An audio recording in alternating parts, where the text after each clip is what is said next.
চারিদিকে খালি exam exam আর exam. এই এক্সামে মরতে বসেছে। অন্যদিকে আমার স্কুলের পোলাপান পরীক্ষার আগের দিন পর্যন্ত যা করে,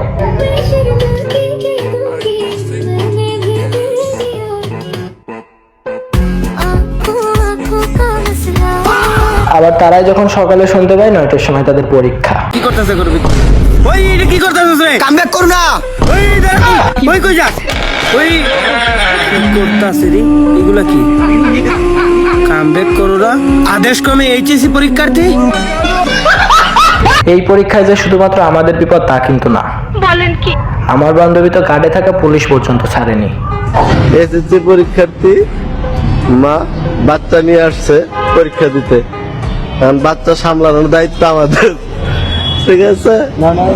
এই যে আরেকজন আপু আরেকটা বাচ্চা নিয়ে আসছে, তার মা হলো এসএসসি পরীক্ষার্থী, দুইজন বাচ্চা।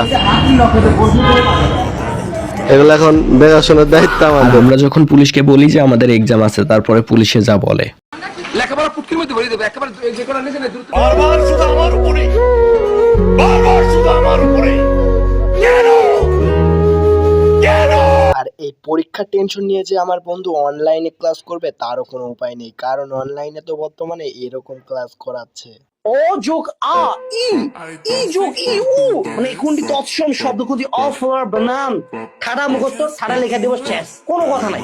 বৈদ্যুতিক 3 চিঠি হলো ইমেইল, খুবই বার্তা, এটা কি জানো? এটা হলো এসএমএস। আর এত এক্সামের প্যারা খাওয়ার পরেও আমরা খুশি থাকি, কারণ আমরা বাড়িতে এসে এইগুলা দেখি। কি মনে হয় চেহারা দেখে একজন ভদ্রলোক? নো নো মাই ডিয়ার, ভুল। আমি না ভদ্রলোক না ভালো মানুষ। I am a 420, a third class cheat. সোজা সপ্তাহ বাংলায় যাকে বলে 420।